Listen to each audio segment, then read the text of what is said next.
Саламатсыздарбы? Түз эфирде Лондон BBC кыргыз кызматы, студияда сиздер менен Акчолпон Койчиева. Элер алчара спорт жаңылыктары менен тааныштырабыз. Мьянманын Ракхайн аймагындагы кармаш. Куралчан буддист көтөрүлүшчүлөрү борбордук өкмөткө каршы чыгууда. Доктордун күндөлүгү. Пандемия учурунда мобилдик телефонум туруктуу шеригим болду, дейт медайым.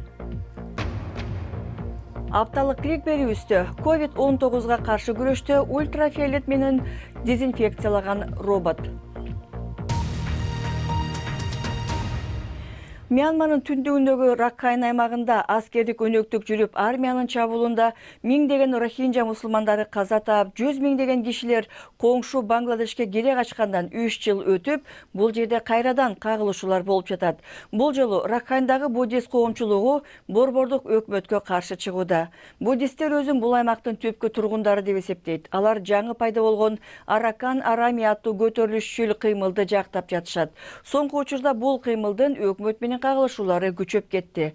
Баяндамада айрым кадрлар айрымдарга катуу тийиши мүмкүн.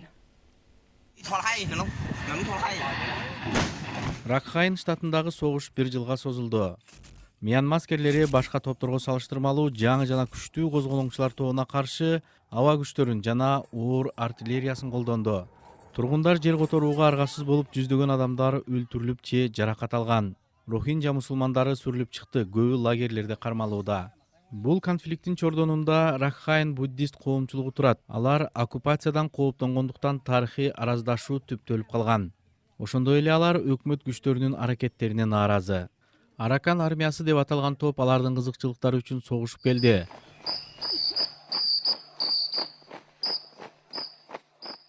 Бул топту Кытай менен чектеш аймакта жашаган Ракхайн мигранттары 11 жыл мурун түзгөн. Аткезчиликтен түшкөн акча менен каржыланып, башка көтөрүлүшчүлөрдүн колдоосуна таянган топ учурда Мьянманын армиясына туруштук берип, ал тургай кээде жеңип алууга кубаты жетип калды. Бирмадагы башка козголоңчулардан турган топторго салыштырмалуу бул топ жакында эле түзүлдү. Алардын лидерлери билимдүү, технологияны жакшы билгендер. Алар социалдык тармактарды укмуш колдоно билишет. Бирмада аларга окшош башка эч ким жок. Алар Ракхайн аймагындагы жаштарды да өзүнүн карамагына кошкон. Өткөн айда Аракан армиясынын мүчөлөрү тартып алган бул видеодо негизги жолго жакын токтоп турган аскерий унааларга жасалган чабуулдан кийинки абалды көрүү мүмкүн.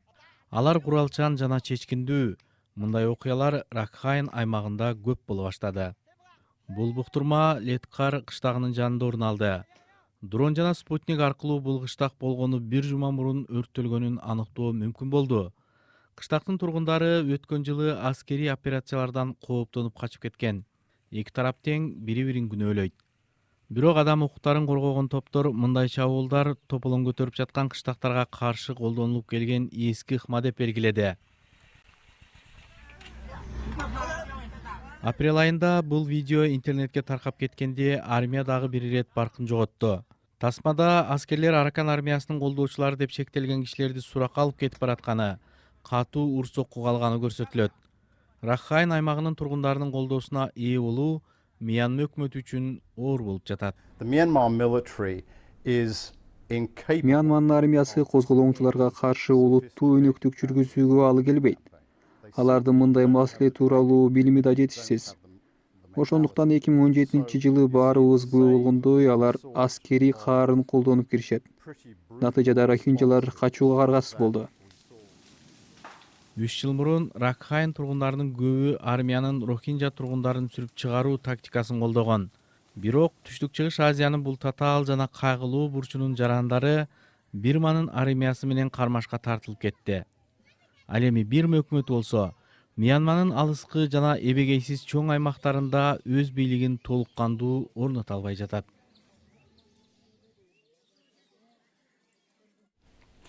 Дүйнө боюнча миңдеген дарыгерлер коронавирус жуктурган бейтаптардын өмүрүн сактоого аракет кылып келди.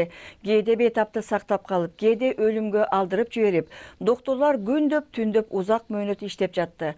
Көптөгөн мед кызматкерлер жалгыз калып чарчаган күндөрү болду. Британдык доктурлардын бири кыска тыныгууларда мобилдик телефону ага шерик болгонун айтып берди.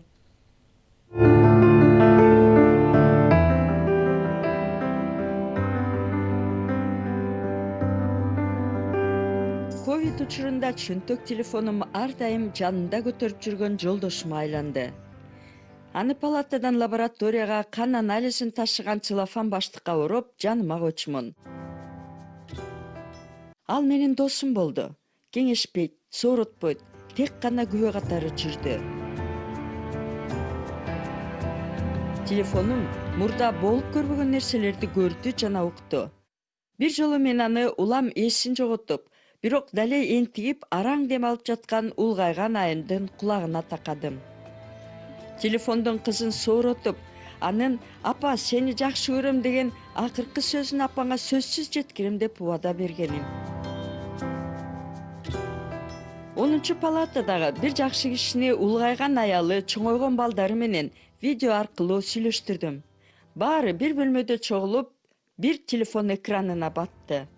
Алар атасына ыраазычылык билдирип, «Мыкты атасың жана чоң атасың» деп, аны жакшы көргөнүн айтышып, бейпил тунга алышты. Маркумдун буюмдары бирөө алып кеткиче өзүнчө бөлмөдө сакталат. Аларды телефонго тартып койчумун. Бул апта сайын мен жүргүзгөн эсеп болду.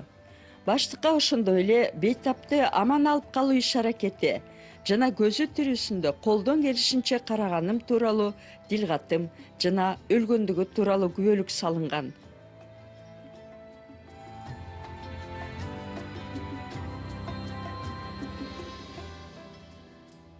Атайын аспап жок учурда бейтаптын көзүн текшерип, жаны үзүлгөнүн аныктоого телефон фонаригинин жардамы тийди.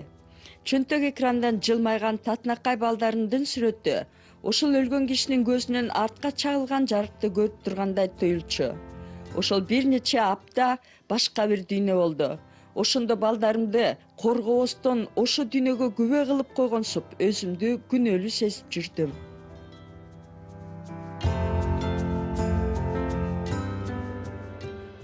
Бир учурда сыймыктанып, уулдарымдын жылмайган сүрөтүн экраныма коюп алгам. Эми ал сүрөттүн ордуна телефондун өзүндөгү жалпы фонду орнотуп койдум. Ковид пандемиясында телефондун пайдасы түн ичинде уктай албай түшүмөн чоочуган учурлар да тийди. Соц тармакка кирип алаксыдым. Жаман кабарлардан көңүлүм чөкпөсүн деп жаңылыктардан оолак турууга умтулам. Өзүмдүн жеке деңгээлимде пандемияга каршы чара көргөнүмө шүгүр кылам.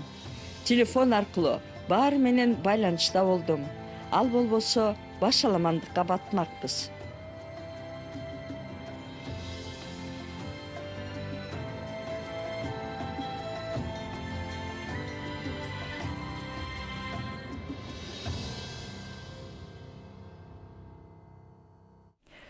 BBC Кыргыз кызматынын программасын көрүп жатасыздар. Жаңылыктар менен тааныштырууну улантабыз. Индияда коронавирусту жуктургандардын рекорддук саны катталып, жабыр тарткандардын саны боюнча дүйнөдө 4-орунга чыкты. Бүгүн эле вирусту жуктурган 11.000 киши катталды, жалпы саны 300.000ден ашты. Сөөгө кремация кылынгандардын саны 2 эсеге өскөнү айтылууда. Америкада коронавирусту жуктуруп алгандардын көбөйүшү экономикага таасирин тийгизип жатат деген кооптонуулардан улам дүйнөлүк биржаларда акциялардын куну түшүп кетти. Америкадагы акциялардын төмөндөшүнө удай эле Азия биржаларындагы акциялардын баасы дагы төмөндөдү. Апрель айында Британиянын экономикасы 20%га кыскарган. Афганистанда Талибан туткундагы өкмөттүк жоокерлерге ырайым көрсөтүп, 75 жоокерди абактан бошотту. Туткундарды алмашуу иш-чарасы Америка менен Талибандын ортосунда жыл башында жетишилген келишимдин шарттарына ылайык жүргүзүлдү. Мурдаракта президент Ашраф Гани 2000ден ашуун Талибан туткундан бошотуларын жарыялаган болчу. Түндүк Корея Ким Чен Ын менен президент Трамптын биринчи жолку жолугушуусунун 2 жылдыгын белгилеп, Америка менен кол кармашуунун зарылдыгы барбы деген суроо койду. Президент Трамп Түндүк Корея менен болгон мамилени президенттик ишиндеги орчундуу жетишкендиктердин бири деп мүнөздөп жаткан. Бирок Сингапурдагы 2018-жылкы тарыхый жолугушуудан бери чоң жетишкендиктер болгон жок. Twitter компаниясы социалдык тармактагы 24 000 адрес аралашкан өнөктүктү жаап салды. Бул фейк, башкача айтканда жасалма адрестер пандемияга каршы Кытай бийлигинин аракетин даңазалап жана Гонконгдогу саясий жагдайды бурмалаган көз караштарды үгүттөп жаткан болчу дейт Twitter. Жалган маалыматтарды тараткандыгы үчүн орусиялык жана түркиялык фейк адрестер дагы жабылды. Эми технологиялык жаңылыктарда ультрафиолет жарыгы менен дезинфекциялаган робот Кытайдын онлайн түрүндөгү экспорт, импорт жарманкеси жана виртуалдуу жарыш дүйнөсүнүн соңку маалыматтары менен таанышыңыздар.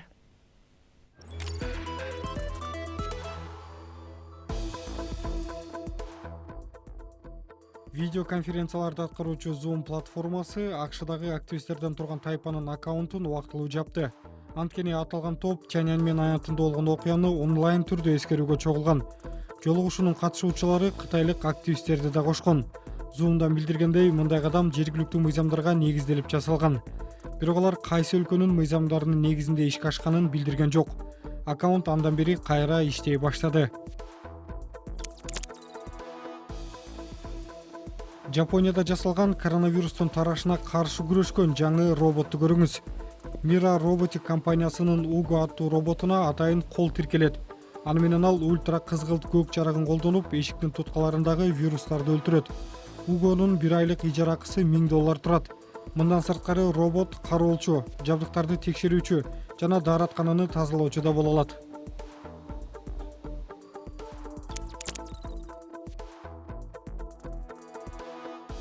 жылдан бери биринчи жолу пандемияга байланыштуу Кытайдын импорт жана экспорт боюнча эң ири кантон жарманкеси быйыл онлайн түрдө өтөт.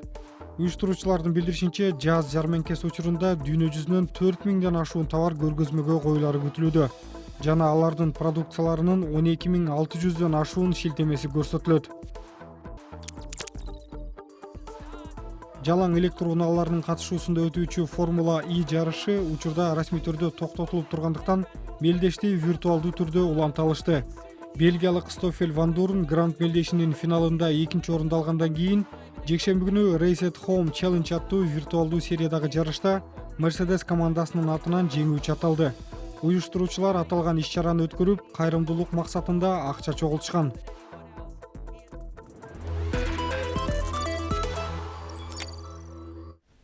Эми спорт жаңылыктарына кайрылсак, Испаниянын жогорку футбол лигасы Севилья дербиси менен кайра башталды. Севилья жабык эшик артында өткөн оюнда Реал Бетисти 2-0 эсебинде утту. Лукас Окампос пенальтиден гол киргизип, Фернандога 2-нчи голду киргизүүгө жардамдашты. Бундеслига сыяктуу эле Ла Лигадагы оюндарын көрөрмандардын виртуалдуу колдоосу менен өткөрүп жатат. Бүгүн түнү Италияда футбол боюнча беттештер башталып, Коппа Италия мелдешинин 2-нчи турунда Ювентус менен Милан командасы жарым финалда беттешет. Турнирлер 9 мартта COVID-19 пандемиясына байланыштуу токтотулган болчу. Криштиану Роналдунун талаш жараткан соңку пенальтиси менен 13 февралдагы беттеш 1-1 эсебинде аяктаган. Бардык оюндар жабык эшик артында өтүүдө, мелдешинин финалы 17 июнга белгиленди.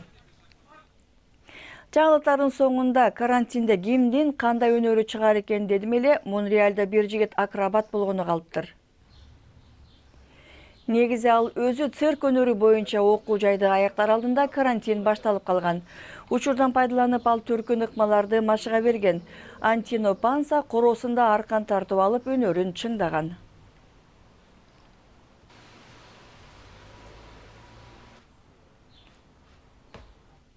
Коңшуларын зериктирбесе керек.